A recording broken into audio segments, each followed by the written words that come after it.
the microphones are live. Any conversations that you don't want recorded, probably want to move the microphone away. Call the meeting to order. The first is a roll call of attendance. Why don't we start with you, Elise, and just announce who you are and who you're sitting in for this evening. Good evening. My name is Elise Magnato. I am here in place for former Senator Dan Wolf. Good evening, Joe Lynch with Entergy for Mike Toomey. Paul Smith, I represent the Utility Workers Union of America. Good evening, my name is Jack Priest. I'm representing the Department of Public Health Radiation Control Program. Good evening, John Orenberger from Entergy. Hi, I'm Dave Johnston from Mass DEP, and I'm here for Secretary Matt Beaton. Sean Mullen, Kurt Schwartz, Massachusetts Emergency Management Agency. Heather Leitner, Town of Plymouth Representative. Hello, Robert Jones, the designee of Health and Human Services. Bob Hayden, Mass Department of Public Utilities. Jacqueline Horrigan. I am here on behalf of Undersecretary John Chapman with the Office of Consumer Affairs. Pine Dubois, an appointment of the Speaker of the House. Joe Coughlin, Plymouth Nuclear Matters Committee, appointed by the Town of Plymouth. Pat Charmel, representing the Old Colony Planning Council. And Jessica Casey. we have a quorum. First order of business is to review the minutes from our January 24th meeting. I noted in some of the emails that some typos, et cetera, were noted. Does anybody want to offer those corrections or any others?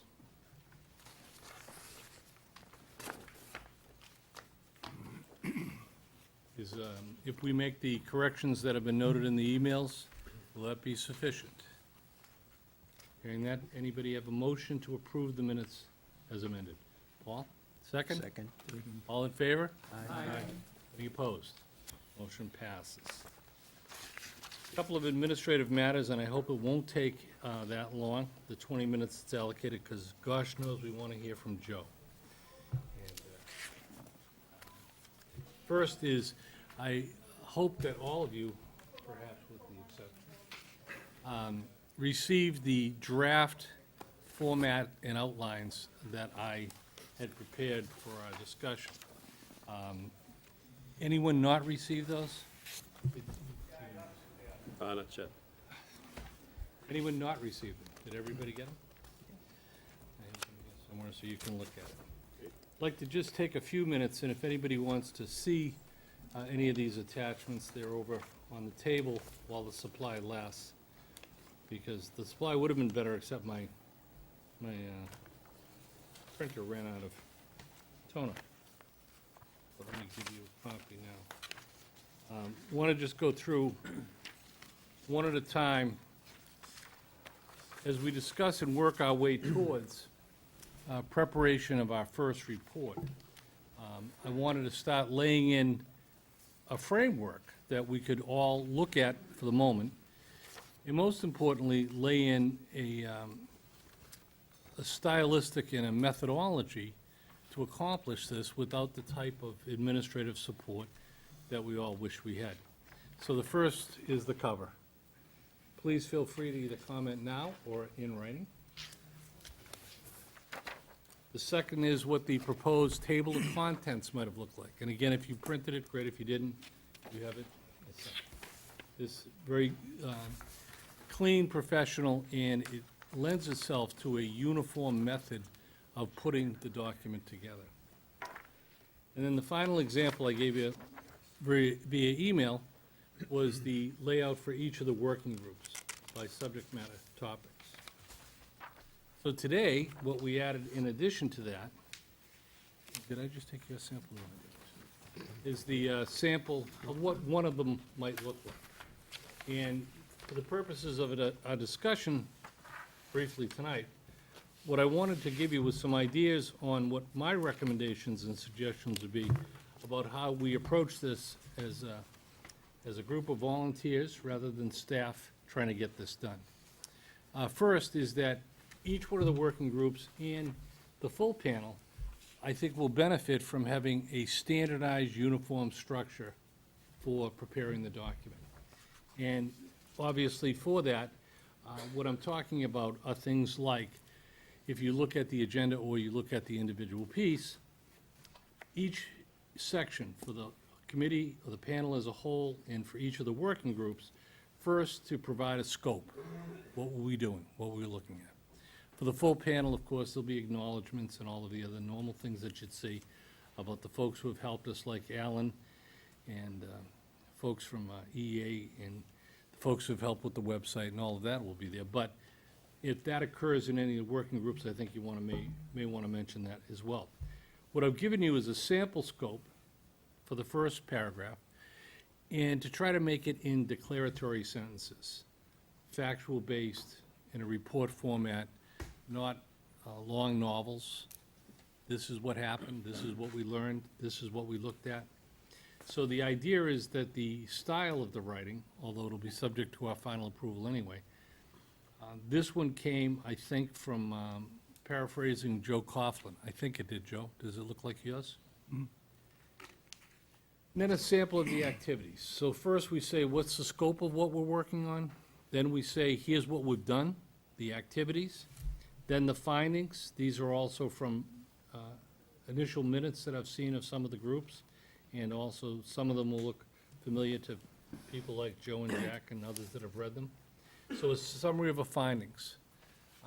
From a full panel, that's going to be a very interesting discussion we'll have starting, I think, in April.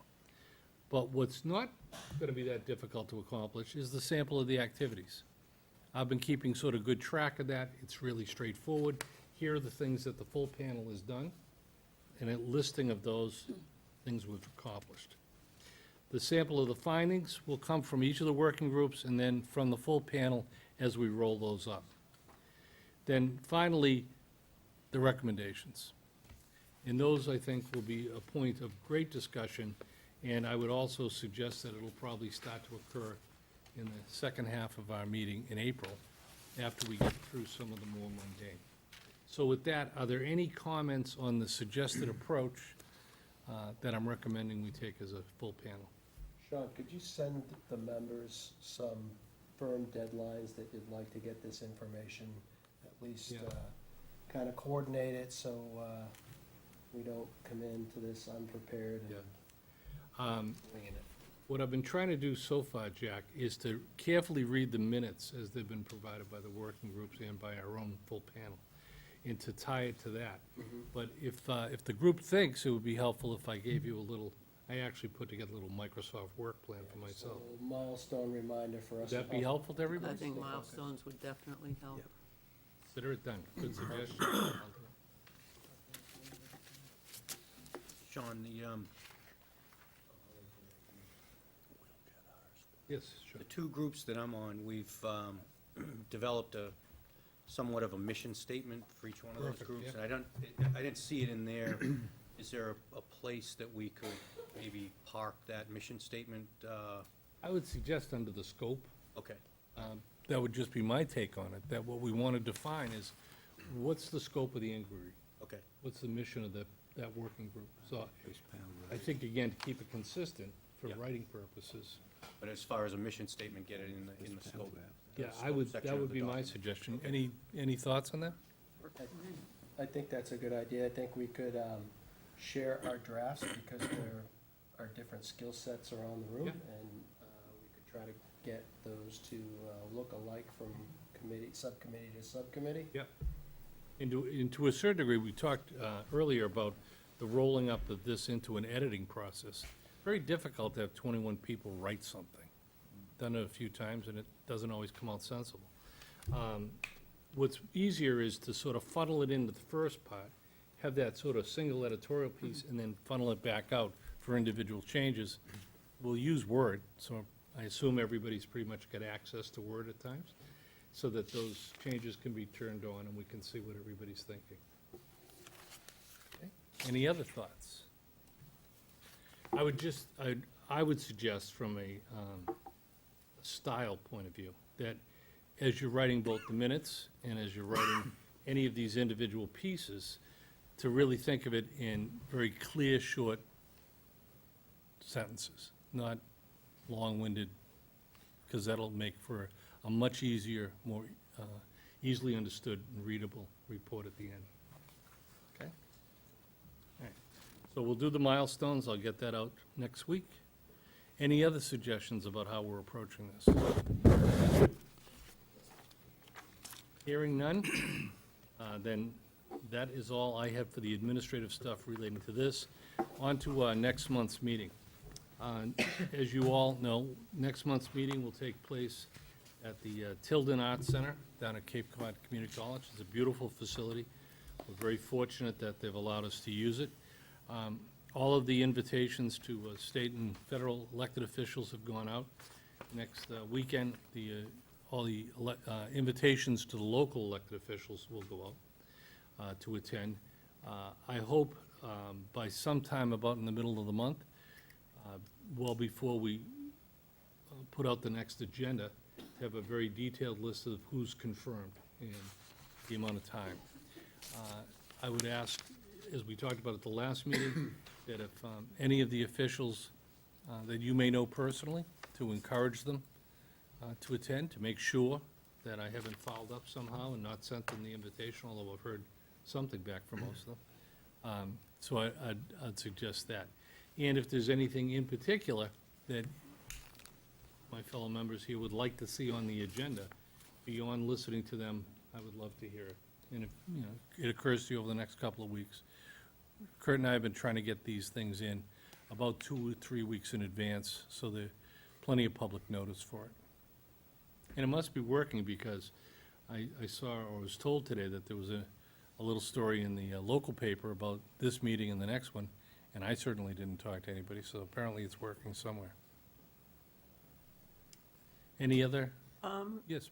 Talked about in our working group about meeting right before that. Is there a chance that you can help us get a room, or can we use the same room, or? Actually, the reason I'm grinning is, it's a rather complicated process getting a room there. Yeah. So I would almost enjoy seeing what it takes to get a room for a meeting beforehand. I'd be glad to. You would enjoy helping us do that, Sean? I would enjoy trying to help you. Appreciate the chairman's time and Yeah. enjoyment. It would, does anybody else want to meet prior to the meeting on the 21st? Any other committees? This is that site cleanup. Yeah. No? Okay. One room at Cape Cod.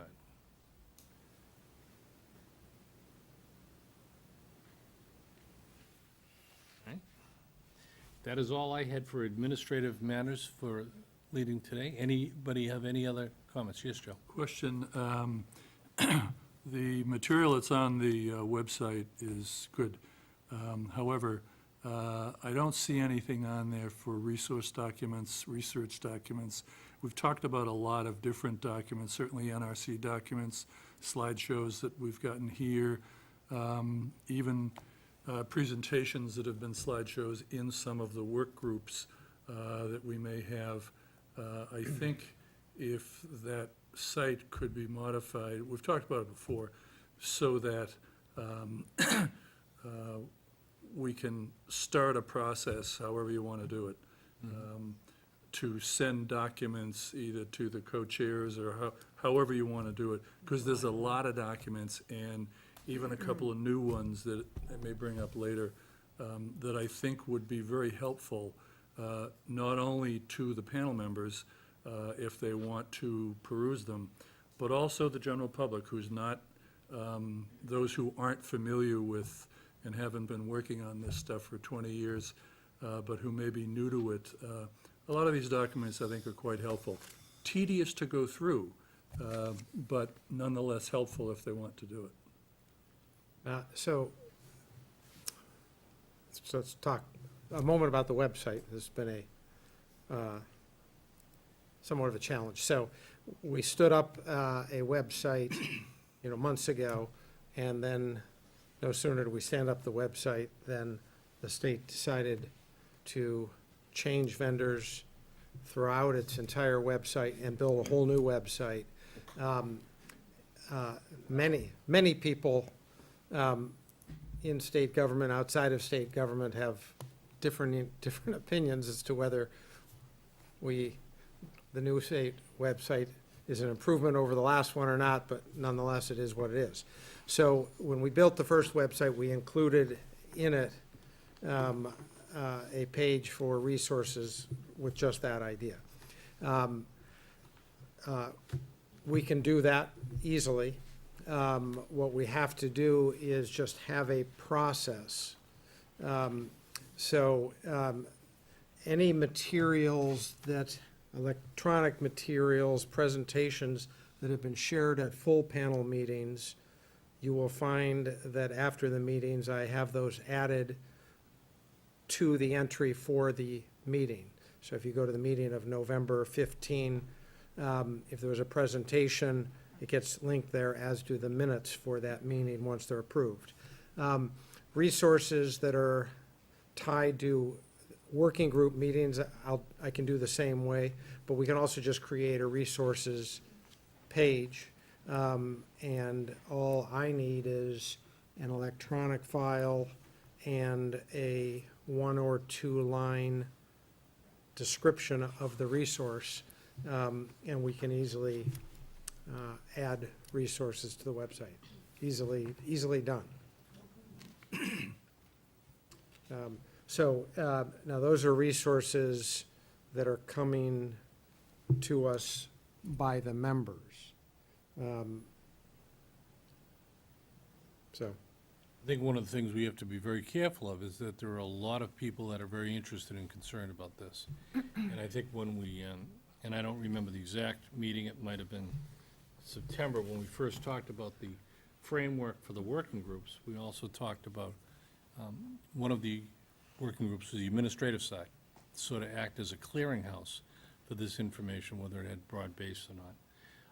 We certainly don't want to discourage anybody from offering their opinions to us, but at the same time, there has to be some quality control on the actual website.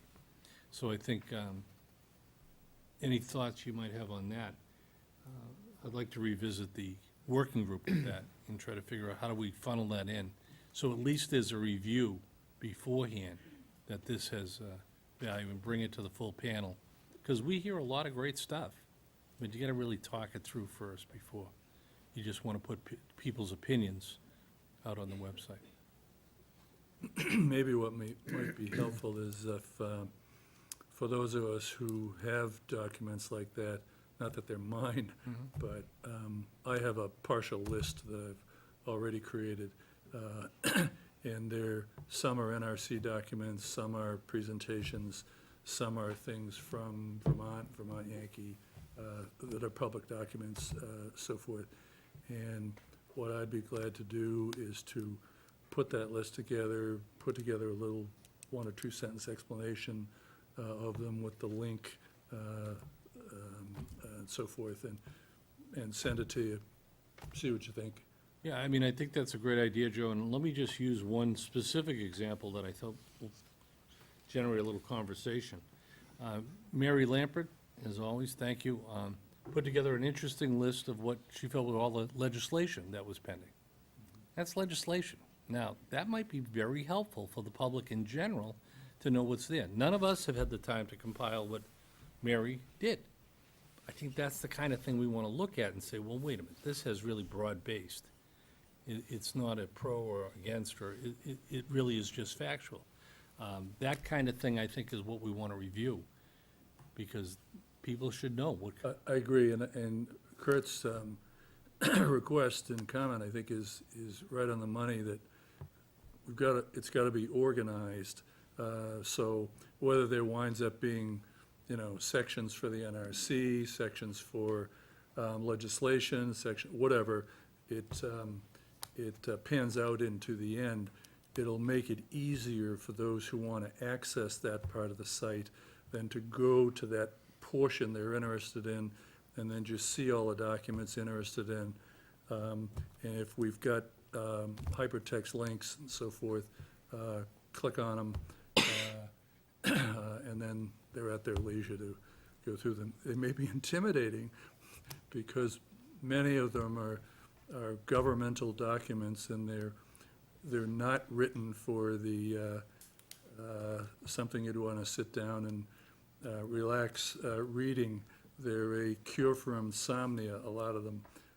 But nonetheless, there's an awful lot of very good and helpful information in the documents, once you get used to reading them and the format of them. Brett, I have some resources I can offer to assist you.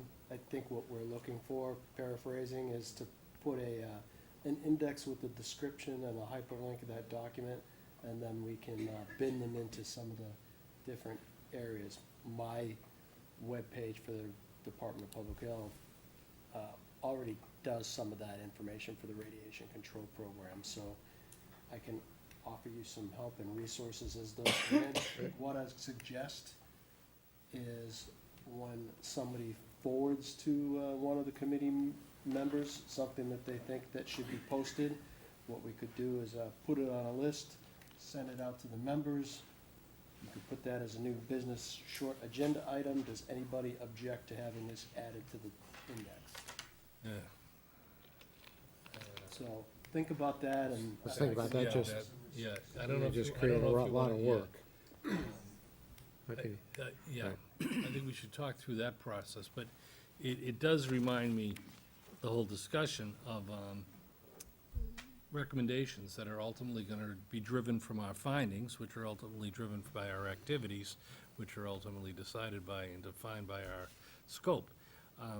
Clearly, it's amazing what Kurt and his colleagues at the state have been able to get us to this point, when there were no appropriations, when there were no resources assigned. We're lucky and we're grateful for it. But one of the recommendations, and I'm not suggesting this is one of them, but I might even make it, is that we need an appropriation to come up so that somebody's actually got some resources to do this. And that would be a good clearinghouse for this, to have one person, who that's one of their responsibilities, to act as a filter, to bring it back to the full panel and just say, here's the list, done. So there may be a little lag time in it, but at least it'd be a. Sure, I'm looking to lend a hand in the interim until that comes to fruition. Volunteers are good things, Jack.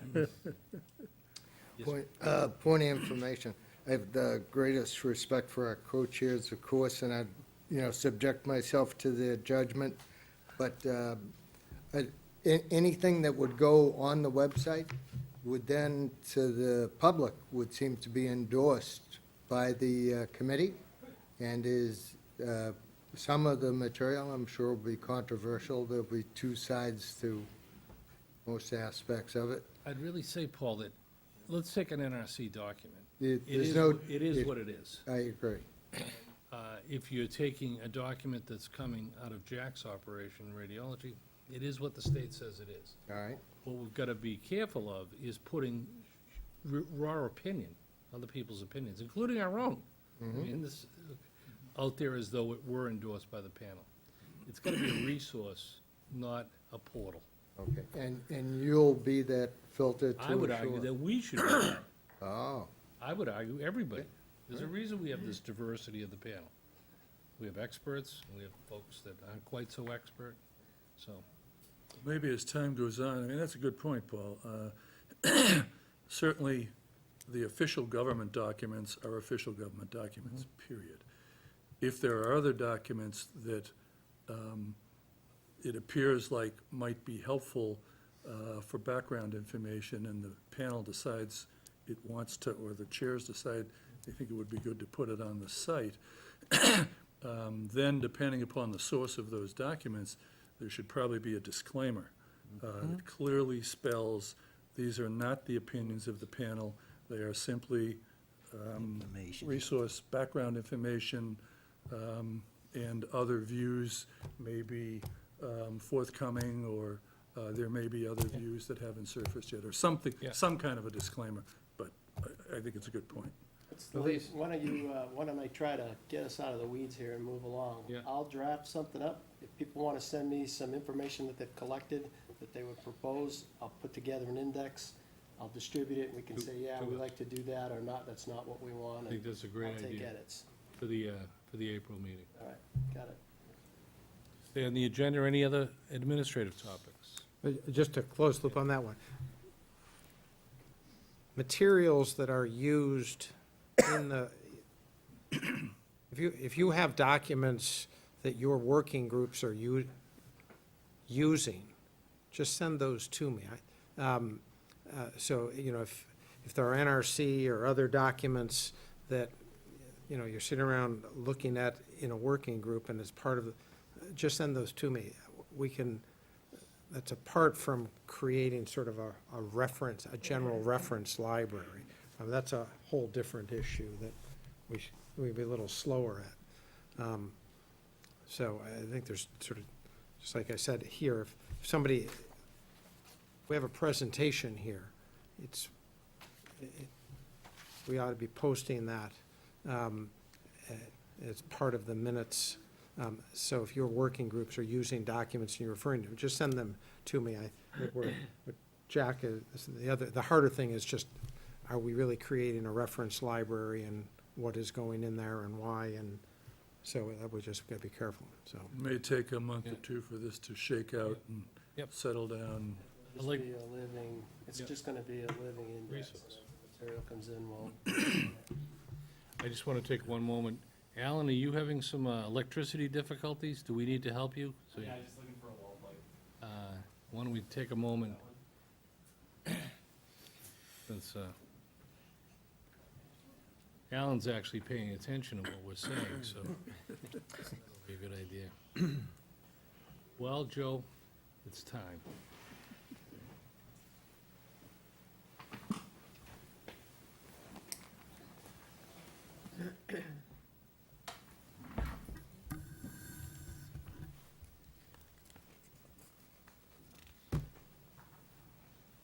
Good evening, everyone. I was asked at this meeting to kind of give an update on a few topics. One, the Nuclear Decommissioning Trust Fund balance. Second, a little update on Winter Storm Grayson. This was a fairly severe winter storm that hit the area back in January. And then finally, as a follow-up to my last presentation, the progress that we're making in regards to siting a second dry fuel storage pad at the site. So back in April of 2017, at the May meeting, I reported that the Pilgrim Nuclear Decommissioning Trust Fund balance was just slightly over $1 billion. And as of the end of January of this year, a short time ago, it had grown about $90 million and sat at $1.09 billion.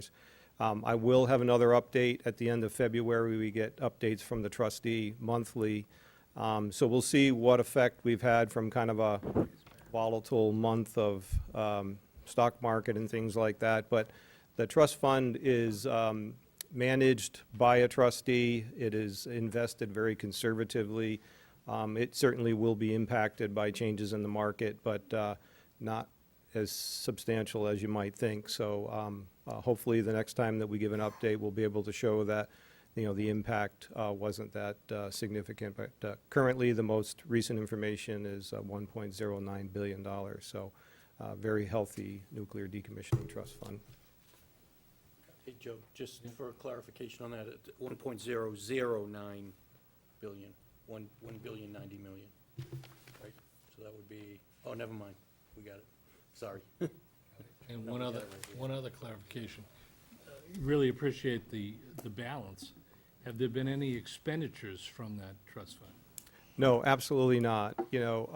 Thanks for the question, Sean. So in the way of a background, now that we have notified the Nuclear Regulatory Commission that we intend to cease operation at the end of May 2019, and that we have entered into the decommissioning planning phase at Pilgrim, we are allowed to spend up to 3%, not of the total balance, but of the minimum balance that you're supposed to have in the trust fund per NRC formulas. So we have the ability to start taking withdrawals for the purpose of paying for John Orenberger's organization, for example, which is specifically set up to do decommissioning planning, but we have not done any of that.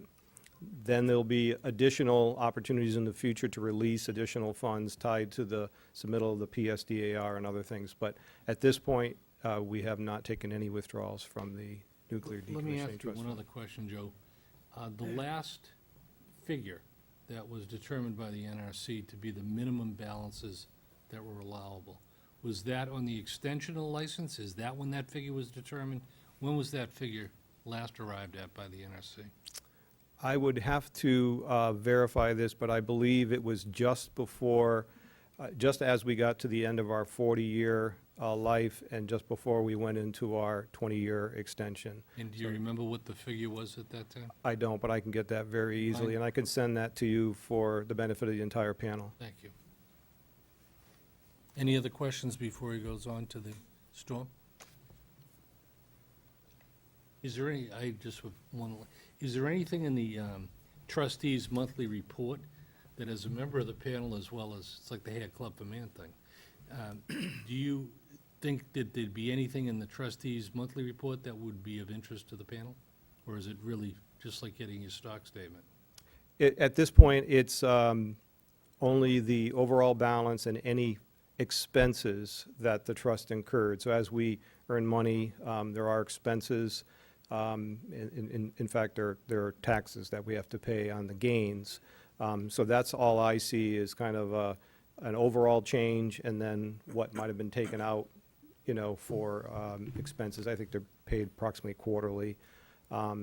In Vermont, when I report out on the trust fund, I report not only the total, what the withdrawals were, the qualified withdrawals as part of decommissioning, the fund expenses, and then any market changes up or down, and then I give an overall number. Here, we haven't started taking monies out, so right now, we're essentially reporting positive gains even with the overall expenses that we have to pay the trustee. And you'll do the same for Plymouth going forward once the expenditures. Absolutely, absolutely. And if we do transition into a point in time where we start taking withdrawals, I'll be able to report on those as well.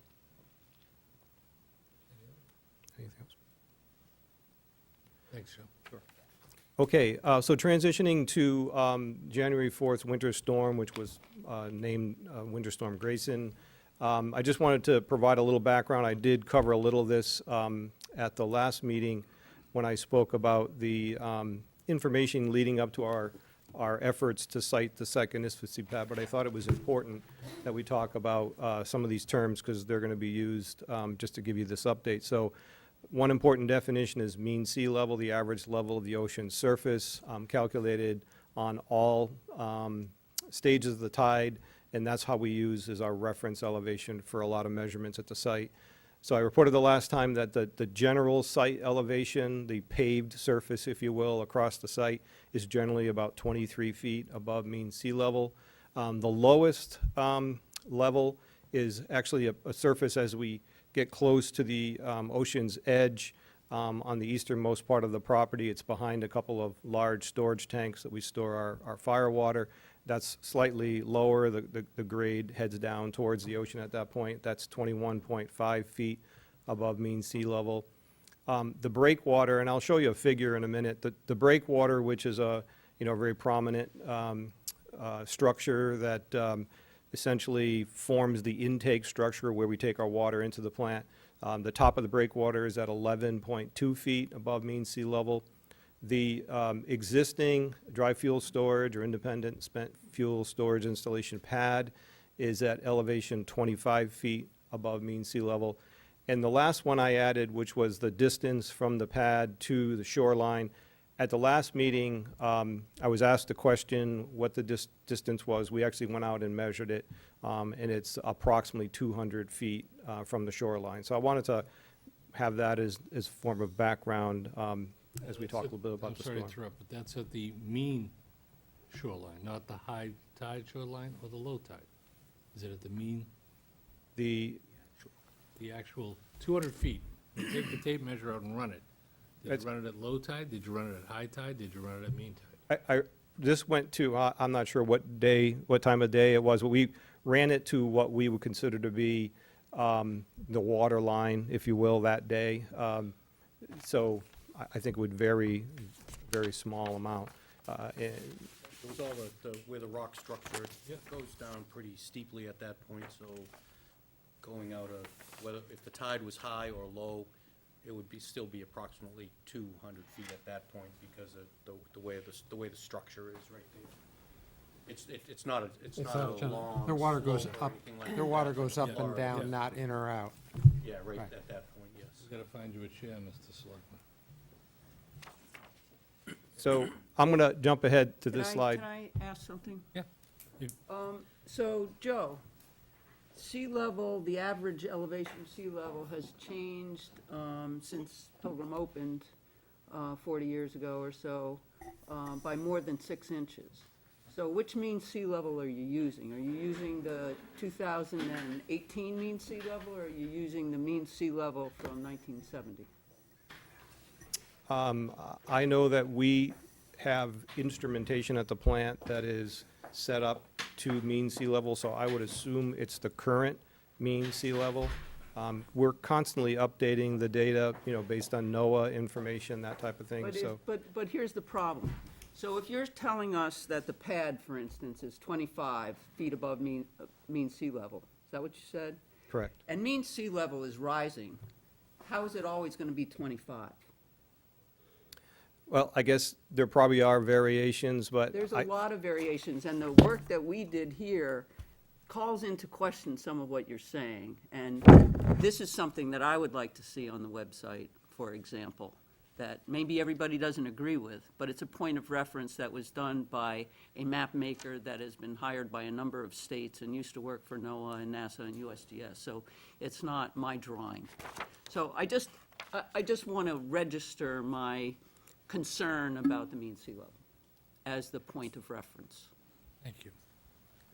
To Thanks. our previous discussion, though, that's not a government document right there, so we just have to make sure we understand that the generation of the contracted, That's not a government document either. contract to get that document, we have to make sure we take a look at that. Well, it should go on the same page Entergy's drawings are on. Then I'd be okay with that. So again, let me work on an index as we get these together, and then we have an opportunity to say, Jack, I think that should be in a different bin. And part of the inputs, I'll talk about this in a few minutes as we transition to the siting of the second pad, but, part of the information that we've been collecting are the changes in sea level, and I have a document, more than happy to share it with the panel that just was recently published by NOAA, and it was specific to Boston, but sea level has risen 0.92 feet in the last 100 years. So, that's not from me. You could find it on their website. So whether we're talking about small changes in mean sea level, I think it's important. Your point is very important, but I'm not sure it was real significant to this storm. But we can certainly debate that. I'm not talking about the storm, I'm talking about your reference numbers. Understand. We can offer to bring back the source for the mean sea level numbers that we use at the plant. I can get those from which NOAA document we got that from. Okay. So this is off of one of the drawings from the site. I actually also put this up at the last meeting that I presented, and it shows you some of the key figures. The breakwater, you can see, runs across the top. The intake structure is where we bring our waters in. But I wanted to try to point out, I'm not sure it's easy to do this because of the multiple screens, but the Isthmusy pad is located right here. This is our measurement to the shoreline, and this is the lowest elevation. These are the fire water storage tanks that I spoke about. So this kind of gives you an idea of how the site is laid out and where I got my reference points from.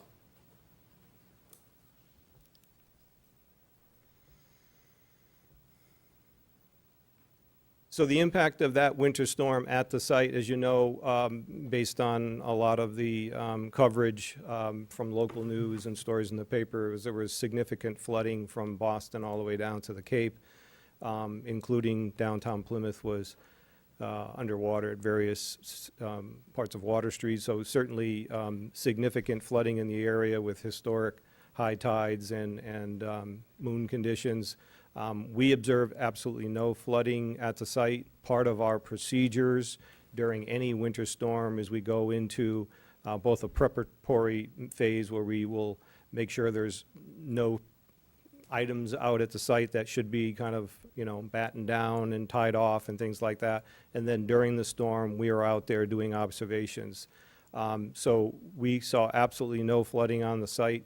The maximum measured high tide or tidal level that we saw was 13.5 feet above mean sea level, and that's recorded on-site instrumentation. So we actually have installed instrumentation that measures changes in sea level. It tracks it, I think, every 5 minutes.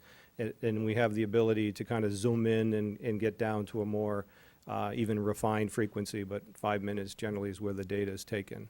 So just to make sure my arithmetic's right, that means it's 11.5 feet below the level of where the pad is currently located. That's correct. The last bullet, I tried to put it in perspective of where the tide was relative to the lowest part just of our regular site. So if you were to walk around the site, it would be 8 feet below that point behind those tanks. It would be roughly 10 feet for normal elevation. And at the pad, it was roughly 11.5 feet below. We also did observations of the effects on the breakwater. That's the reason why I put the elevation of the breakwater.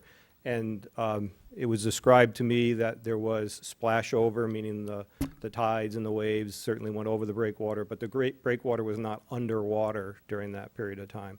Again, I'm just trying to give a perspective of what the effects were at the site and to give you an idea of what the impact of this storm, given that it was recent and certainly had you know, significant impacts here on the East Coast. So overall, no issues at all at the site. After measuring the maximum tidal levels, you know, during the storm, we still had significant margin, both for site flooding as well as the elevation of the pad. Can I ask a question? Sure. The instrumentation that is the 13.5 mean sea level reading, is that not inside the intake canal and not outside? It is in the intake area. I don't know specifically. We have Inside the building of the the structure of the intake canal, is it underneath, you know, kind of after the water goes in to be ferried up? I don't know. I don't know if John or Paul. That instrumentation is located outside of our trash racks, so it would be, or just inside of our trash racks, I'm sorry, so it's not inside the building. It's exposed to the, It's on the ocean side of the trash racks. it's on, just inside the trash. It's on the building side of the trash racks inside the structure of the intake canal. So it's not subjected to the waves and all that sort of stuff. Joe, do you It's mind going inside. back to the graph? And just, John, maybe you can point where it is exactly. It's not exposed, yeah, it's not exposed to the waves that are outboard of the, of the breakwater. It's between, it's right as the water comes inside this structure right here. I just, But it's not in, it's not, we have instrumentation that's also all the way inside the screen house or the intake structure. These are on the outside, just inside the trash racks, the first. and did you measure at all the breaking waves that are in between the two jetties? You know, where the Class C waste is stored outside next to the shore? Did anybody look at the waves when they were breaking there or anything like that? Well, we did walk-downs. Flash over at Operations all? are doing walk-downs all the time, and so There was no no splash structures were impacted, no parts of the site had any Splash issues. over. Correct. Maybe that would be helpful, Joe, is to just give a brief definition for those of us less informed about what's the difference between instrumentation and observation. I mean, on the surface, it would seem, but the instrumentation, is that constantly measuring? Do you keep records of it? The observations, are they part of a policy or procedure and an order that occurs within a normal cycle of each day? Is there a standard format for this? I just happen to have traces, so we keep track of it, and I thought it would be visually more impactful too. So this is just a trace of the actual instrumentation over, I think, a 12 or a 24-hour period. That takes a measurement every 5 minutes for the purpose of putting together that trace, but we have the ability to really go down to every second if we wanted to. It just would be a lot of data, so. This actually shows on a 5-minute interval that the maximum was 12.5 feet. But as we zoomed in, if you will, on the peak, we saw a peak as high as 13.5, so that's what I reported. And this is running all the time, so I just gave you a snapshot.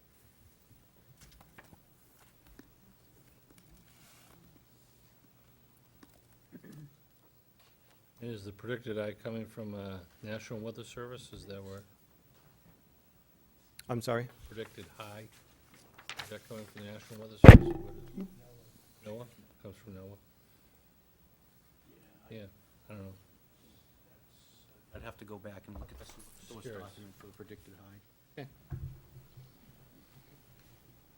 Any other questions? Just out of curiosity, how often was the actual observation? Was it just at low tide or in between?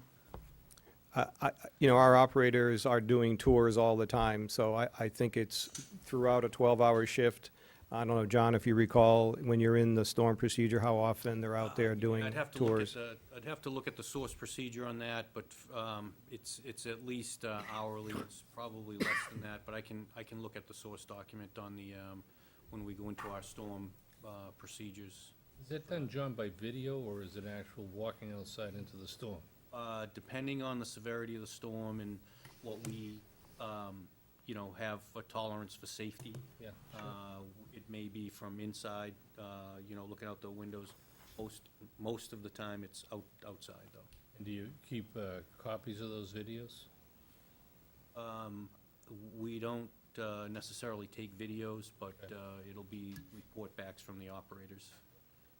I have another question, Sean, if you don't mind. Going back to NOAA, so I look at tide predictions all the time, and I know that NOAA uses the Boston buoy and the Sandwich buoy, and that those differ quite a bit, and Situate, and, so on and so forth. But you have on here that your predicted high is 12, and your observed high is 12.5, although you said 13.5. And I'm wondering, there's a calculation somewhere. So NOAA is not telling you, Pilgrim Station, that your predicted high is 12.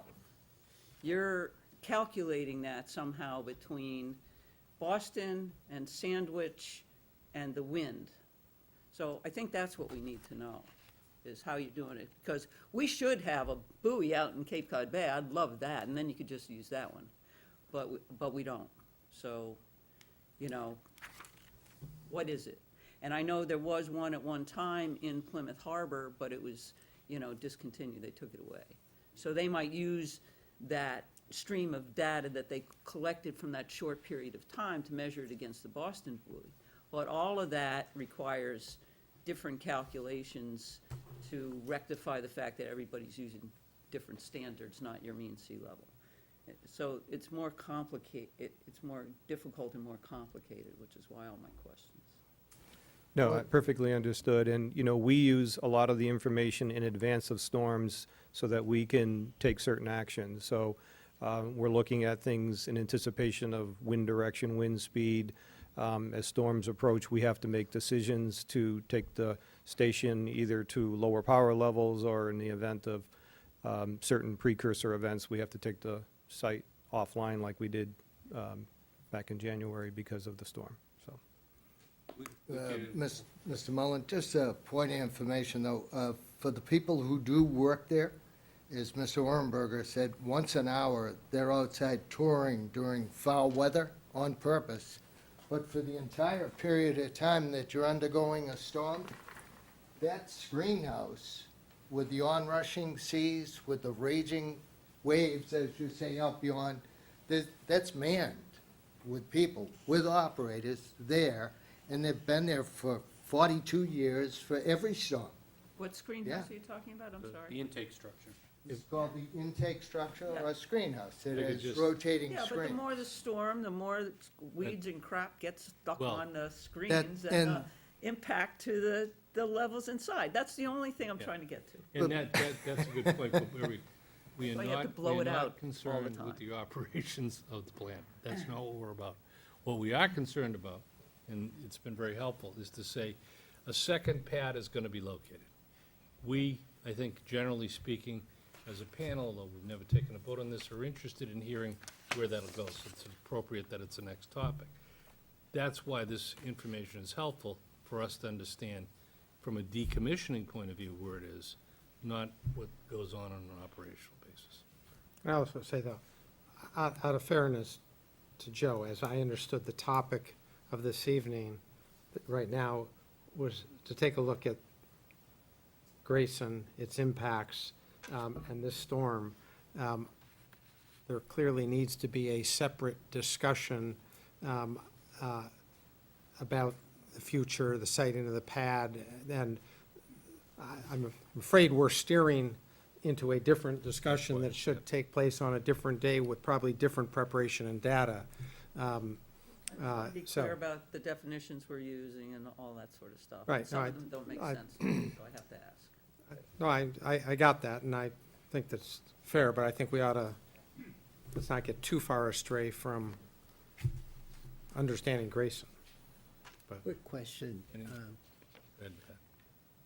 You passed us this graph. I might have missed it, but can you explain what the two colors are? What is what?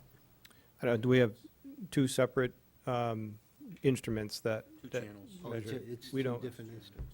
this is They're pretty nuclear close power, to- we don't have one of anything, except salaries, sorry. Proceed. Had to make a point.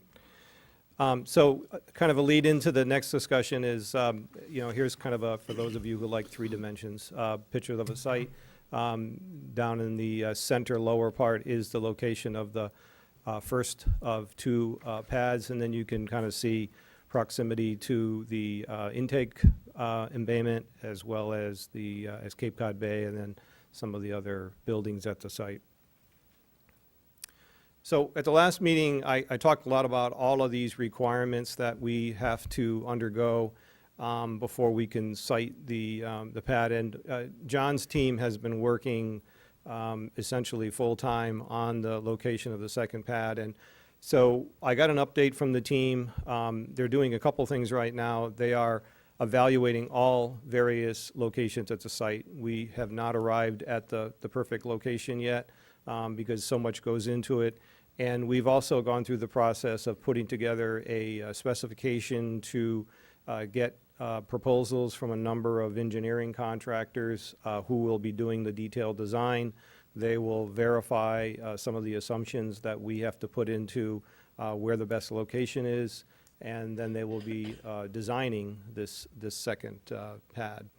The list that I provided is the same list that I provided at the last meeting, but they've kind of shuffled themselves around a bit. And the ones that are in bold with the little asterisk is now turning out to being those issues that are really driving where we need the pad to be.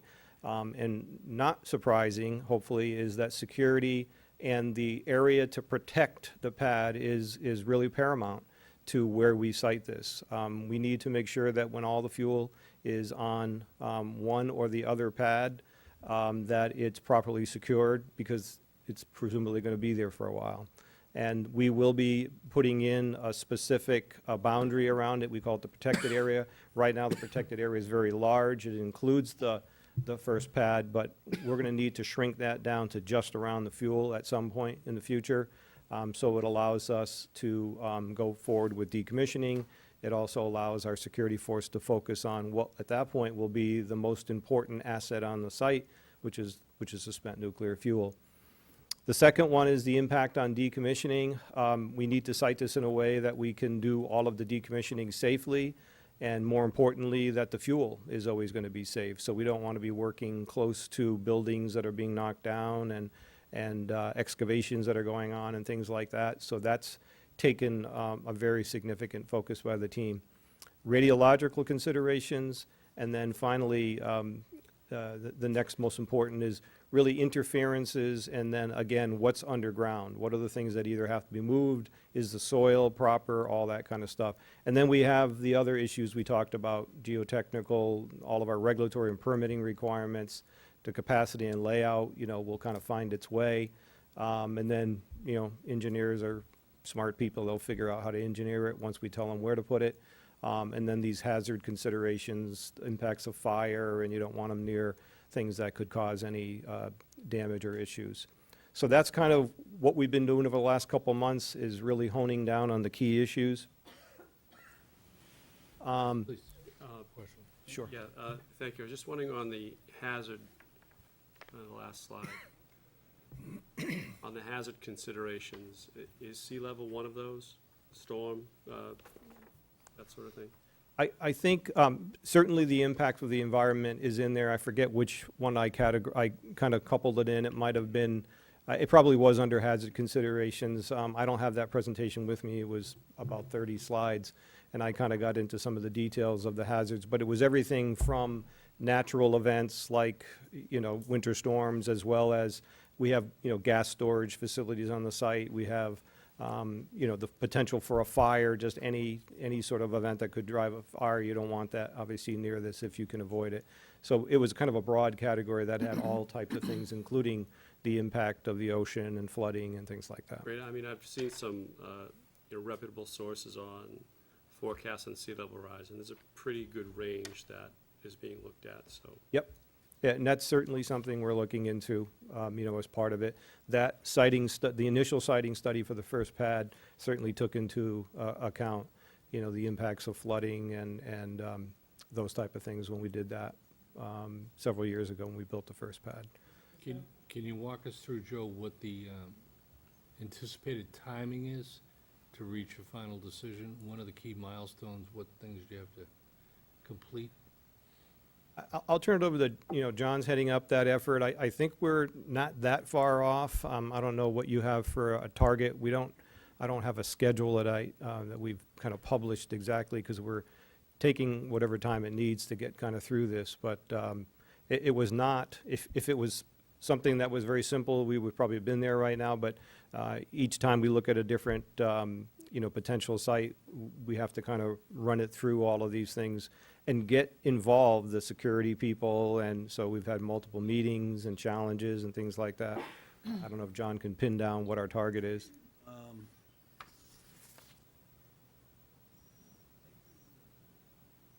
think by the end of May, we'll know, or to the middle of June, we'll know where our proposed siting will be for the pad. We have several engineering documents that are out with vendors right now that are trying to get some help, as far as all the considerations that Joe has right up there, evaluating those or we're reviewing those evaluations as they come through. But I think by the middle of June, we'll know pretty definitively as to where we're gonna, site the pad, next pad. Proposed to site it or site it? Our best choice at that point, technically. I look at all the technical aspects of that. I have a quick question. The first bullet there, the security and IFC protected area requirements, how much does cost factor into that? That's got to be a relevant consideration in terms of if you move the pad farther away. How much of that is a consideration in decision-making? I don't, John, correct me, I don't think we've included cost as one of the driving factors at this point. The cost of the pad is pretty neutral no matter where you put it, so the changes would be, if you have a long haul road, for example, if it was further away from where it is right now. But sometimes there's trade-offs, because if we can put it in a location that's further away and make a very efficient security area around it, that may actually save monies from some sort of configuration where it is right now, which may pose some challenges for its impact on the decommissioning. If I went back and took a look at this, you can see where the pad is right now. There's a lot of room between the pad and the turbine building, which is right here. But if you were to put a pad right next to it, does that all of a sudden make it very difficult to take down the turbine building without impacting the fuel? So those are the kind of things. So they're trade-offs, but None of the meetings I've been to did we say, well, this is going to cost more than that. Right now, we're really focusing on the technical aspects, and it's driving the decision more so than, we don't have 6 options and we're going to pick the most cost-effective. We're really being driven by all of these requirements, and it's kind of a push and pull and tug and twist type thing, and it's the reason you get a bunch of smart people involved, and you get a number of stakeholders who want to be able to say, that doesn't work for me, I'm the security manager. Those are the kind of things we're finding out right now. So I talked about security, but again, the siting is somewhat influenced by regulations because it has to meet all of the security regulations. We have to be able to control that area. We have to make sure security can do their job. And we have to be able to protect it once it's all been completely filled with fuel. So those are the high-level security requirements. I talked about radiological requirements. Again, the NRC tells us that the pads have to be designed in such a way and that the dose impact has to be within certain limits. But we've been finding out that radiological considerations include those people working on decommissioning. It could even include those people who have to access the switch yard. So even after we're shut down, if the switch yard is still in service, we don't want to site this thing so that the people in the switch yard are going to pick up a dose to do kind of a very routine job. I'm not saying they would be, but that's a factor. And then we'll also be storing radiological waste. So again, we have to take that into consideration. So these, again, are some of the high-level things that are driving us right now. And then the last one, we talked at the last meeting a lot about buried utilities, and essentially any place we put this thing, there are probably going to be things underground that we're going to have to either protect, remove, or relocate. So that's not going to go away. Some areas have leach fields, some areas have piping, some areas have extensive electrical infrastructure. All of that needs to take into consideration. But one of the things we're finding right now is soil stability. So we've got testing data for some sites, and we don't have testing data for other sites. One of the things that we encountered at Vermont Yankee was ensuring that the location of the second pad, which is adjacent to the first pad, that the soil underneath it was very stable, and we had to do extensive testing before we could arrive at that conclusion and finalize that design. So the engineers are now looking very carefully at all these other sites to make sure that the soil stable. There's a term called liquefaction or liquefaction, and that's the effects of a seismic event causing the soil to change its properties and thereby causing instability underneath something you build. So you have to take that into account or address it, potentially put in engineering fill, that kind of thing. So it's been a couple months since we've given you an update. John's now saying we need a few more months to get to it, but hopefully this gives you an appreciation that we're doing a very exhaustive amount of work up front here to make sure we get it right and to make sure that it's a location that meets a very long list of requirements, not just a location that may be very convenient for the site going forward. Any other questions? Yep. It always puzzled me why you put the site there except for the convenience. Is transportation off-site in your mix? Yes. And what is your idea of how it's going to be transported off-site? I think the most likely way is going to be by barge. So we'll have to, once the decommissioning work has been done, there'll be some sort of a landing that would have to be constructed so that we could bring in barges and have it shipped by water. They're intermodal, as I had mentioned at the last meeting, meaning they could be shipped over land by trailer, by train, or by water. But right now, I don't think that decision's been made, but it's looking like the easiest and most logical way of getting it off-site would be by barge.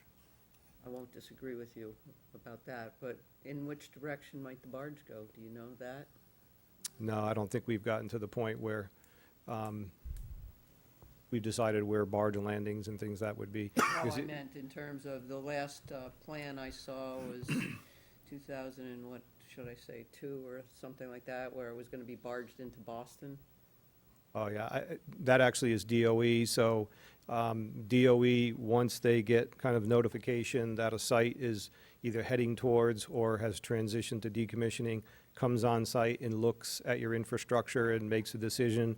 I hosted a very large group of folks from the DOE a couple of years ago at Vermont Yankee. There, it's going to go by rail. We've actually upgraded the rail infrastructure there, both for decommissioning and anticipation that eventually the fuel will be removed. So DOE does that study and comes up with essentially a report for each site. And do you know when, excuse me, this last one, when in that process that DOE group might come on to Pilgrim? Well, they waited till we were shut down at Vermont Yankee, so I would anticipate, sometime Shortly after shutdown. after we shut down. Yep. Thank you.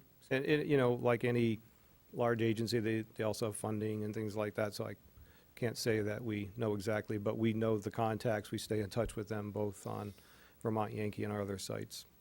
Yes? We have instrumentation on the pads, monitors and sensors to basically understand what the temperatures are and humidity and wind and things that may cause a risk. I believe the installed instrumentation is for temperature. We monitor air going in and then air coming out. We also measure radiological parameters. I don't know if that's done with installed instrumentation or if they go out there with a handheld device. And then any of the weather is from our installed towers. I don't think there's any weather data right at the pad, so we have a couple different places that we measure wind direction, wind speed, all that type of things. We have, that's part of our emergency plan as well, so we rely on that instrumentation for natural event type weather. Any additional questions? Joe, thank you, and John, sorry to keep you so long. Good. Thank you, Joseph. We'll allocate a little time at the end of the meeting if there's any public questions, and I'm sure Joe will be happy to answer them. Mr. Chairman, is there a copy of that that can be shared with the committee? Yes, will you provide the Yes, absolutely. PDF? Yeah, and I'll send we'll it. post it to the website. The next major part of the discussions will be very brief, to the extent that you can make a report on each of the working groups. And if we could start first, I see this more as just being an update, nothing formal. How's it going? What have you been talking about? When you've been meeting? What challenges are you facing? So I was looking at you, Pine, on the PSDAR and decommissioning, but Joe, I could look at you. Yeah. Thank you, I think. We had a recent meeting, our second meeting of the PSDAR decommissioning work group, where we have in the past been, we had one meeting in October that was more to the formulation, getting things squared away, administrative kinds of things. Where we're headed more now is looking at some of the more specific regulatory requirements of the NRC. There were two, and I had asked the group at our recent meetings if we would familiarize themselves with the regulatory basis document, which is an NRC document that came out in November. Tedious, 350 pages long, but the bulk of it, of the substance, is a lot smaller. Good information, if one can get through it. In January, there was the next document relative to that, regulatory analysis by the NRC. It was 188 pages, a lot of good information in that, and that gives a little more specific information as to where they're headed on those proposed rules, that they're supposed to come out and first propose, have a hearing, then final in 2019. We want to look at these documents to get a better sense of where they say they're headed, and so that then when the proposed rule does come out, we can review that and determine, does the panel want to make comments on that in the appropriate time frame. That will not likely be in time for the June report, however. But nonetheless, those two documents that I mentioned, we want to look at those and talk about those at the next meeting, our March meeting and so forth, to get a better sense of where we think they're headed on the requirements in the regulations for the PSDAR and decommissioning. There is a general sense that they'll minimize what there may be in substance, as regard, say, substantive changes, because there's a concern, a legitimate concern with backfilling. You know, we got Entergy with Pilgrim is caught up in this time frame, and when they're doing their report, the NRC is also doing its to make changes, and will there be any backfilling requirements, and how substantive may they be? At least the direction from these documents seem to say they will minimize that, but there will be a lot of clarifications in a lot of areas. But I would suggest that everybody, every one of the panel members may want to look up these documents because the substance of what they say and they're going to be looking at, there are 17 different topics in the latest, the January document. Physical security, cyber security, the funding process of the decommissioning fund, and a whole series, backfilling, whole series of other items, low-level waste, transportation, et cetera, et cetera, et cetera. So I think our work groups, even though we have different scopes of work, may want to try and familiarize themselves with these to see if there's anything in them that you think might be helpful to your work groups and your focus to help you come up with any recommendations that you might make. Any other comments from other? Thank you. Comments from other members of this working group?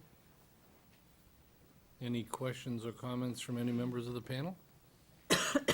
I just have one, Joe, and although it's going to be very difficult with both the NRC's timing and the amount of time that's available to the members of the working group and the panel to get it done in time for June, I'd just ask if you could, always keep in the back of your mind, whether if you had additional resources to look at specific things, contracted resources where we need a specialist, either voluntary from one of the universities, or keep that in the back of your mind, that if somebody could draw some information out of it, that perhaps either because of expertise or availability.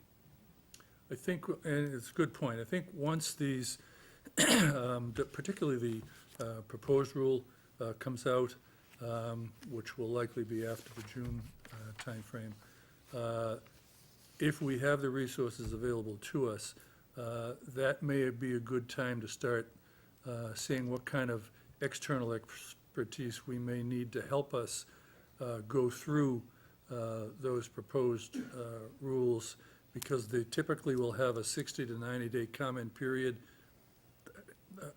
I'm no expert on NRC, but typically federal rules typically have either a 60 or a 90-day comment period. So once they're out, you got to get working on the document to determine whether you're going to make any comments, and if so, what are they going to be focused on? So we'll need to move relatively quickly once they come out to do our review and then make such determinations. And if we do have resources available to us at that time, they may help us with that process. That's a finding by itself. We'll have to move very quickly, so keep that in mind. And Joe, I'm sure you guys will be reviewing it as well. So we would appreciate your thoughts on it, since you're the ones that are gonna have to deliver on it, so, okay? Any other questions on the PSDA or the decommissioning? Who's gonna talk on the safety? Rich is not here. Who's gonna talk on safety? I can tell you a couple of things that he left us with when he Yeah. left last October. Yeah. We only had one meeting. We did not elect a chairman. We were hoping that Senator Wolf would stick around long enough, but he didn't. He bailed on our committee, that is.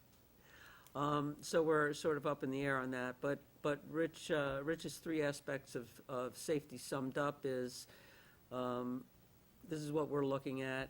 When Pilgrim shuts down, what are the safety issues? When the fuel and spent fuel pool is still there, how long is that gonna take? What's the issues? How is it gonna be protected? The whole transfer process. And the safety and security during the dry cask monitoring phase. So safety and security is pretty much limited to those small items. I know that Rich in emails has told me what his schedule is. Do you recall, Joe, when he's, Back soon. March, he's due back? March? I mean, one of the things that I think we should all be concerned with is this is a major issue, and how do we accelerate as much as we can learn in this period of time? So, how many members did you have on that committee? We My notes. lost Dan, and we don't have a chairman. and Elise I is lost better my anyway. notes. Hi, Pine. So aside, when I'm, excuse me, aside from having the joy of filling in for Dan at these meetings from time to time, I also coordinate his schedule. So he will be pleased to know that I am happy to set up a meeting for him. If you would like him back on your committee, on the safety committee, we can Well, definitely get some on the calendar before I My understanding leave. was that he bowed off of it. Is that not correct? I don't think that's correct, so we can definitely get some back on the calendar. Excellent. That Yep. would be really great. Great.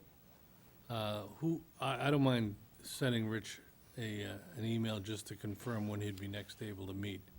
It just feels to me, I don't know if any of the panel members feel the same way, but this is one that we need to pay a little attention to, and, okay. Rich also, because of his professional background and so forth, has always expressed a very, very strong interest in that particular work Absolutely. group. So I He's a fully real- suspect. No, when he Rich comes is on back- that. He's a real asset. Yeah. I'll talk to him. All right. All right, anything else on safety and security? Hearing none. Financial and economic. Who is going to speak on that one? Who has met on that one? Okay. Then, tomorrow, I will take the task of helping to coordinate that group. yeah, has it met at all? Yes, you know? I am yet to officially commit to that, but I will take that on as a task. Why don't we chat briefly tomorrow? Try to help. Absolutely. Mr. Chairman, Yes. just a little update. 5 or 6 years ago, the Board of Selectmen created it through town meeting, a fund, planned decommissioning, or shutdown fund. So we have an article going to town meeting this year for a little over $800,000, and the balance of the fund currently is $4.9 million. I don't doubt that town meeting will approve another deposit into the account of the 800,000 plus, so this money was put into play, so obviously with a little interest, by the time next year rolls around and, the pending closure, that account will have almost $6 million in it, so the community will be able to react to unforeseen things, certainly financially, whatever they may be, and not have to raise and appropriate taxes, but they'll have money, obviously right on the table, and it was a proactive attempt at strengthening the community's financial hand as opposed to, showing up next May and trying to figure out what was going on. What was the intent of those funds initially? They didn't exist. It's just free cash. So at the end of the year, free cash. I don't know when the fund was created about 5 years ago. Finance department manages it. It's generating, she's got it in a diversified portfolio. It's generating a little amount of interest. And, once you get to July 1st of this year with approval in April from town meeting, yeah, it'll be in the 5.7 to 5.8 range. We don't know what's around the corner, and this was a proactive way of just positioning the community so that if something arose, we could react accordingly without having to go to the state, the feds, or back to town meeting to raise taxes. And we have the money right here for whatever might come around the corner.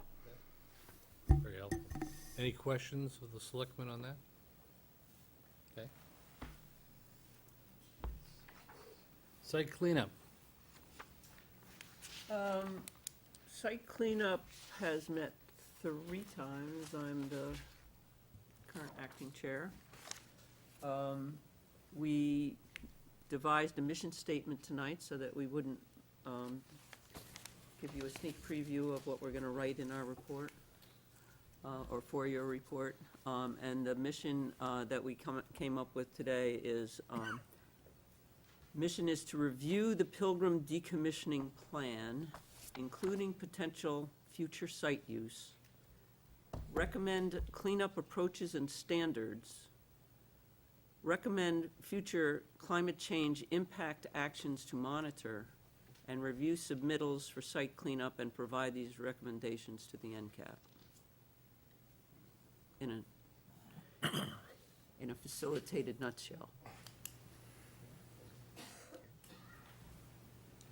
You also have in your handout a suggested template for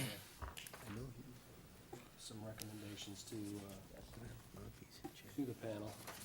We're trying to keep them at a, a 50,000-foot view, not get into the weeds and, because we can't yet, because we don't know the full story of how the plan is gonna work, what's future uses for the site, things like that. But we know that we're gonna have to do that type of an assessment. So those points on that, on those recommended actions are written, in that format. I think we'll see that for our June report, that these initial recommendations are gonna be elevated, and that as the plan matures and we dig deeper into these, we're gonna have follow-up recommendations in subsequent reports. But I mean, we recognize there's some, we've got a view to do this, but we know that we're gonna need resources and funding to do that. So that's a key part of the recommendations coming out of this subcommittee. I think, Jack, that's a good point, Jack, because since we don't have all the timing, we don't have the draft PSDAR and won't for a while. We have to base it on the sort of higher level, what are the NRC requirements and what are the kinds of things we think we should get without having any specifics, and that will come. So as long as everybody understands that, I think we'll be in good shape. We recognize that it's gonna be like a living subcommittee. As new things are brought to our attention for us to review, subsequent recommendations will follow. I would only suggest, as we've heard from our friends in Vermont and elsewise, that much of what will appear in this document has already been submitted in another document, Right. at least one. So if not the specifics, review and take a look at, because I've looked at the Vermont version, the topics will be the same. Some of the substance might be a little different, so I'd only suggest in anticipation for that, we can look at that. Good point. Anything else on the site restoration one? I will only say that we completely back up the need for funds. Yeah. And again, that drives that, the support. Government and community relations, who's going to speak on that one? I think David was involved in it, because I spoke with David Nichols. I think was Kevin also involved in that? And Joe and I are, but we weren't able to make the last meeting, and then our meeting was canceled because of the snowstorm. Okay. And that's also go on my attention tomorrow list. Does that work group have a chair yet? Not yet. Okay. We're a little ahead of schedule, so the public, are there any questions from the public this evening? Same process will occur. Raise your hands. How many would like to speak tonight? 1, 2, 3? 3? Is that all? We have 3? And we've got a little extra time, so you should get 5 minutes each, starting with the second row. Please introduce yourself for the record. Please, yeah. Sheila Lynch, Benton in Duxbury, Mass. I have a question about what would happen in a storm of seawater to the current cask if it seawater did hit the current storage area. And this storm, Grayson, on January 4th, was not as high as the Portland storm of, I believe it was 1890s. And there's a marker in Duxbury, and that was several feet higher. And the Vermont analysis is near the Connecticut River, obviously freshwater. Is there any special analysis about a dry cast storage near seawater that's different than Vermont? And what would happen if seawater hits, God forbid, in another storm, that area? Thank you.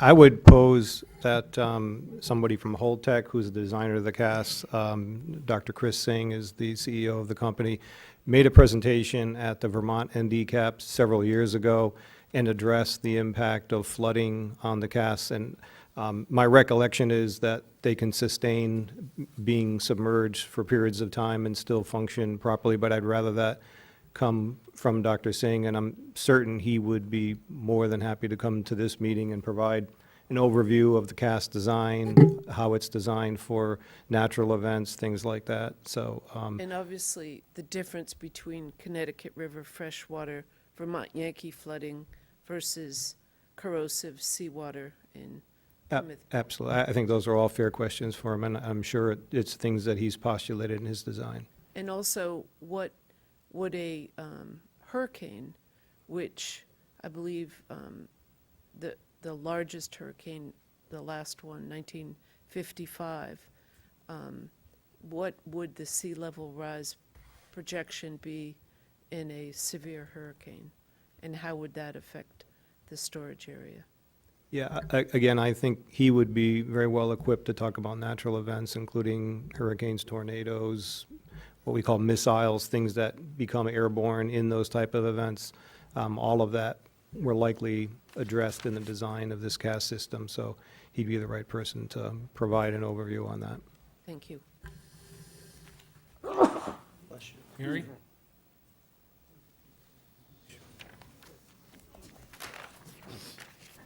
A family matter.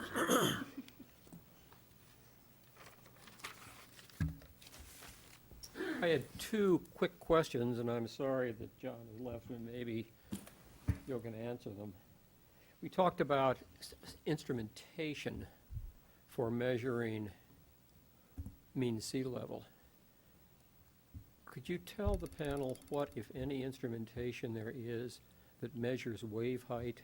And if so, where is it? That would be something I'd have to take a look into. I report on really the information that was provided to me after the storm. But I think that would be very useful information for this panel, because we all know that it's not at all unusual to have waves that are many, many feet above mean sea level, and when what you're measuring is the sea level in a place that's protected against wave action, you get very different numbers. Yeah, absolutely. And that was the reason that I had provided information about the breakwater, its elevation, and the fact that we didn't see excessive waves over the breakwater. So I was trying to give a perspective, since I think that's important to understand, as well as the sea level rise. Oh, and I agree with that. My understanding is that, frankly, Grayson ended up to be a lot less important storm along this coast than we were all afraid it was going to be. And I guess the next question, you were talking about the second pad, being sure it was far enough from any buildings that were going to be torn down. What is the nearest building that's going to be torn down? What's its distance from the first pad? I would have to get the information, but the administrative building, which is an add-on to the turbine building, is probably the closest structure that doesn't contain anything more than office space. Actually, it's abandoned right now for that purpose. Then the next major structures would be the turbine building and the reactor building, which are fairly far away. I don't have the measurements, hundreds of feet. Obviously, you need space to be able to move, I guess it's anti-construction equipment. Right, demolition equipment. Between things. So I think that it would be interesting, the panel, to know what type of space, what type of pathway, a different type of haul path are you likely to have? Yeah, and that's exactly what's being factored into the design. Second, I had just a general comment. I was disturbed by the discussion of the website tonight, because there seems to be a chasm that is far greater than frankly, the Grand Canyon, and I'm not sure anything else, between what is on the website and what is supposedly available to the public under the Public Records Act. And I realize part of this is because the panel lacks money. But as I recall the Public Records Act, there's supposed to be someone who is responsible for getting all of the things that are covered by that act together so that they are accessible to the public. And it's quite clear that that simply, at least to date, has not been done. And this isn't a question of, oh, let's only put on the stuff that a majority of the panel has voted that we support it. That's not where the Public Records Act is supposed to end. It's supposed to be a much, much broader spectrum of information that is available to the public from a group like this. And I would really hope that one way or another, it's time to start addressing that. And I guess just one other comment, and I think my wife will deal with it. And, you know, you probably didn't get it until yesterday. And I think most people got it yesterday. But I know that the two of us spent better part of about 6 days going through that January 2018 paper, trying to sort out exactly the type of information that you were looking for. And when people have an opportunity to read it, our goal in all of these is frankly to be fairly straight on where is this stuff, and it's scattered all through that 188 pages. But I hope the panel and all the people will have time to look at that, because it may save you a lot of time in plowing through what other is a typical governmental, almost incomprehensible 188 pages. Thank you, Jim. Mary?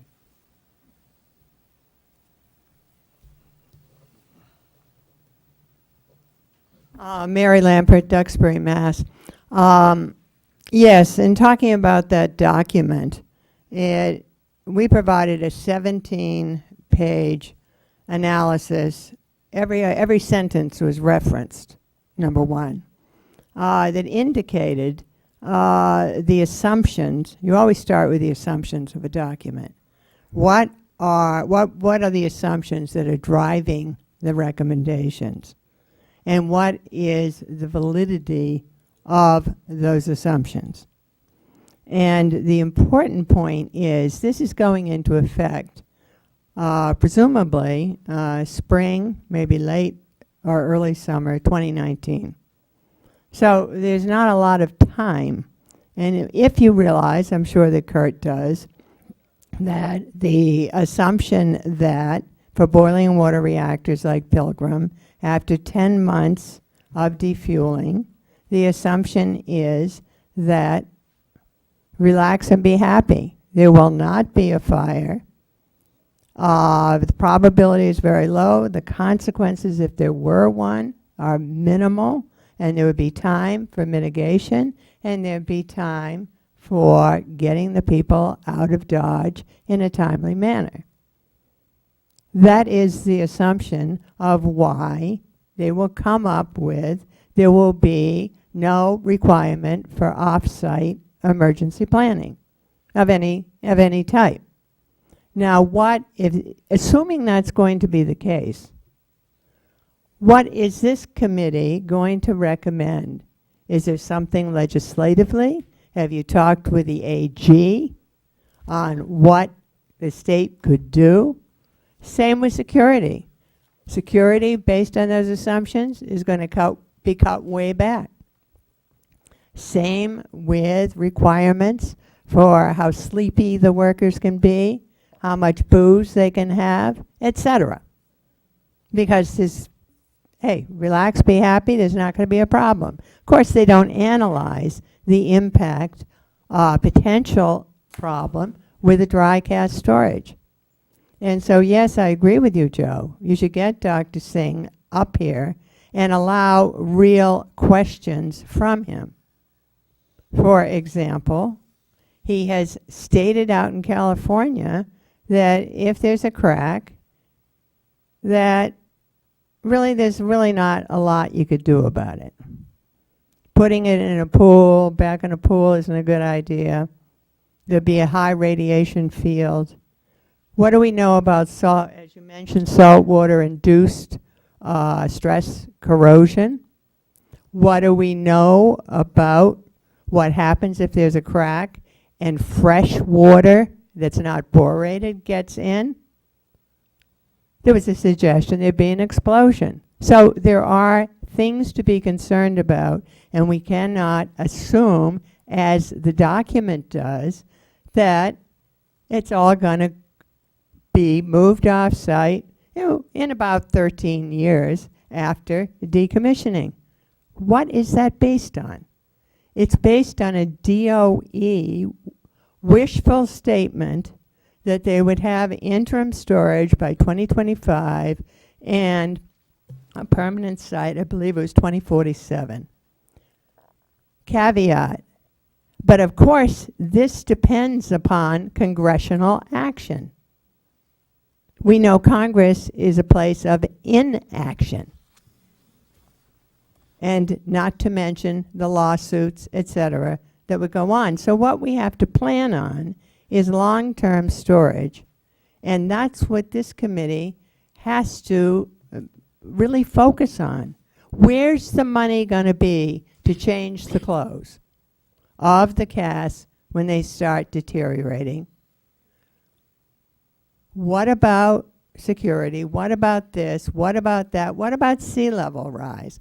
Why is the pad that currently is there, that's obviously not a good spot for long-term storage? This should be moved on now while there are only 8 canisters on, and supposedly 9 are going to be placed there next year. That's not very many on the pad. There would be time to redress this, and redress it now through conversations with Entergy and entering into some MOU with them.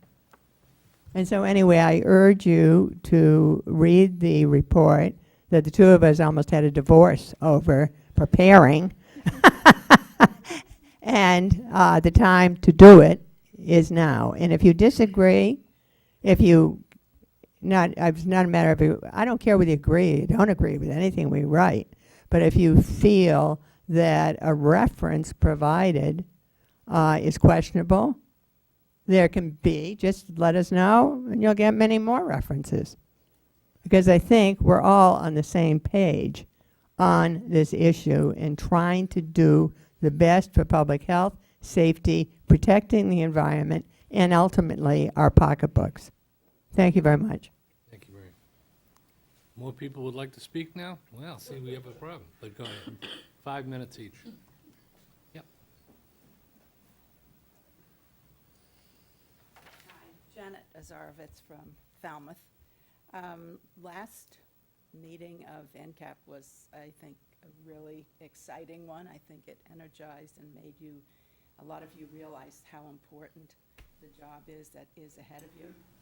Dr. Irwin gave a great presentation. Co-Chair Schwartz, you had mentioned that you would try to get some agency support. I mean, Senator Sears' bill did not get voted out of conference, and it was referencing money that it's obvious that it's been mentioned a few times that we need in order to do the work that you have to do. I wondered if there was any movement on that.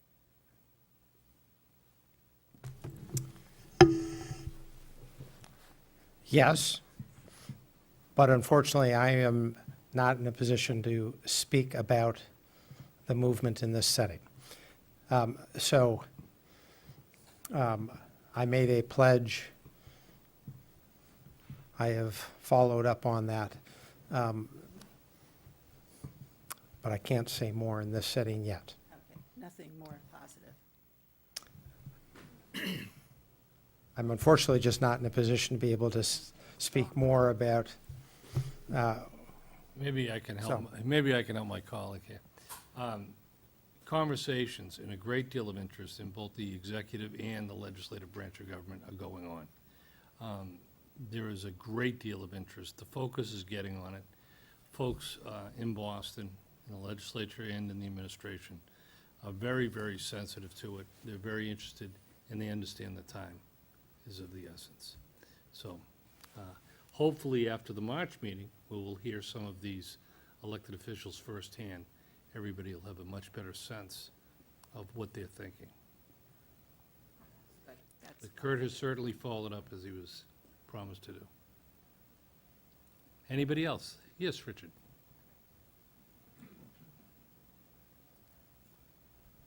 Good evening. Listening to some of the comments and questions, a thought popped into mind, but let me say, 45 years ago when I got involved with meteorology professionally there, this is before the advent of the technology we have now, we used to say, I could tell you all about the climate, but don't tell me about the weather. In this day and age, I can tell you all about the weather, but don't ask me to tell you about the climate. Nothing should get wasted. I know for constructing large facilities and maybe even tearing them down, a lot of times the staging areas there for the construction or demolition equipment, and thought popped into mind, I don't know if Joe has any insight on this, but if it turns out that the location of the current pad had to be moved, let alone where the new pad will go, could the current pad be used as part of the decommissioning as a staging area? Since it's there, it's big enough. Any thoughts on that?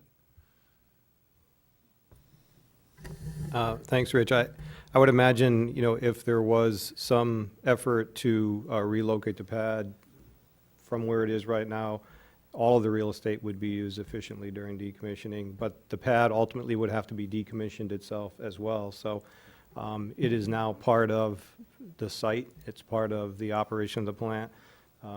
So I would imagine it would be used, but right now it's specific to the storage of fuel. Any other questions? One more.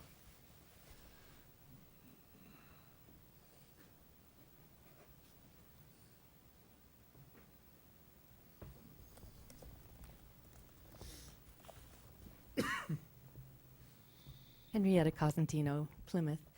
I wanted to follow up on questions about the dry pad storage.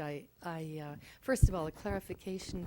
Joe, did I understand you to say that the dry pad currently is 25 feet above mean sea level?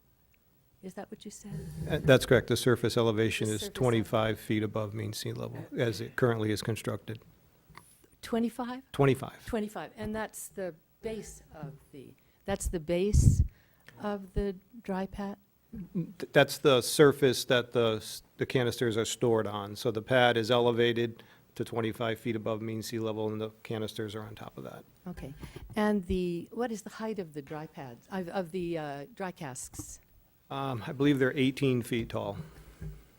Then the jetty or the barrier is 11.5 feet, is that correct? 11.2 feet. That's 11.2 feet. the jetty or the breakwater. Yep. Okay. And so when the day comes that is breached, because that day will certainly come in the next 50 years, it's almost inevitable. Is there, if that can be foreseen, and to me it can, but the powers that are managing this effort may not want to foresee it. If it could be foreseen, however, is there any possibility that breakwater could be raised? I ask this because last week or 2 weeks ago in the Boston Globe, it was reported that the city of Boston is now seriously considering major breakwaters in the harbor to keep the flooding that has already begun so seriously from overwhelming the city. Is that a possibility? I would imagine any sort of physical structure, if it was necessary, could be contemplated. I would imagine there could also be something constructed on land. So if there really was a concern, that might be more of a feasible option than to try to do something, out in the bay. So, and plants have done that. There are dry fuel storage cask facilities that have a berm around them for various reasons. Some is just visual, some is for physical protection, some is for security. And then a second question, which is a follow-up. I think John last week suggested that I follow up with this question to you. I know that he and you this week have recommended that we ask the Holtec guys about the dry cask situation. But my concern is that the Holtec guys 30 years from now are not going to be in a position of responsibility should the dry casks leak. And that's going after Mary's question. What is Plan B? Who will be in charge? Who will take responsibility if and when, and the when is virtually certain, those dry casks start to degrade?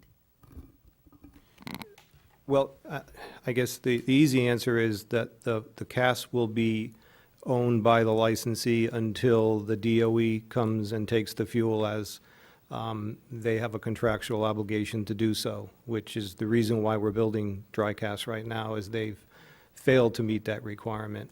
But the responsibility to store the fuel is by the licensee who owns the license for storing the fuel. Holtec does have a very important part of it because they are the license holder for the cask design itself. So you may think they're going to go away in 30 years. I think as long as there's a dry fuel business, they'll be in business, and they will be going through the process of renewing that license, maintaining it throughout the life of the cask. So they are a very important part of the overall picture, even though the licensee is responsible for the fuel until it's transferred to the DOE. Would there be a guarantee or an insurance on those dry casks? Just, you might not know that, but I'm just curious.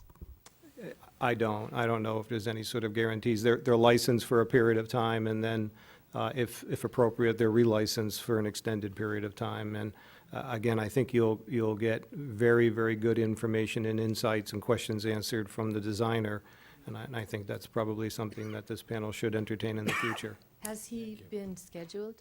He is not scheduled, but we've spoken with them. Not scheduled yet. We have as you know, we've had a pretty busy schedule for the meetings we've had, so thank Do you. we have time for one question on an entirely different subject? Absolutely. And this is a question really for the Safety and Security Subcommittee, which hasn't really met, but Met once. met once. And the question is about the radiological cleanup standards. I understand that there has been, that the bill that is currently in a committee in the legislature does propose, or rather that the Mass DPH has the ability to impose its own standards on the post-decommissioning radiological standards, but it has not yet done so. Some of our state senators and congressmen have written supportive letters for that, but the town of Plymouth has not, and as far as I know, this committee has not made such a recommendation at this point. And I'm just expressing the hope that it will very strongly recommend that Mass DPH set its own standards for radiological cleanup. I know that was not part of the topic for tonight, although it does fit into safety and security. Thank you. Any comments from the panel? I have Yes. one question for Joe and one comment, Yeah. additional information. And the question is, can we get the report that you wrote for the positioning of pad 1? I apologize. Get I a think I sense. did say I would follow up on that, and we did look into it right after that last meeting, and I have not followed through. So let me check to see whether there's any confidential information. That would be the only thing that would prevent it from being something we could share with the public. But And if the report on pad 2 will sort of follow that format, or whether it'll deviate in somehow, it'd be nice to know that. And then secondly, Mr. Chairman, just for everybody's information, I think I got this from Mary at one of our work group meetings. Dr. Chris Singh spells his name K-R-I-S, and it's S-I-N-G-H. And there's a great YouTube channel that you can go to, so youtube.com, Google that. And he's also testified in front of the Senate Subcommittee and the whole tech international thing, so we can find out some stuff on that if you want to do it that way. Any other comments from the panel? Hearing none, I'll entertain a motion to adjourn. All in favor? Aye. Opposed? We are adjourned. See you March 21st. I will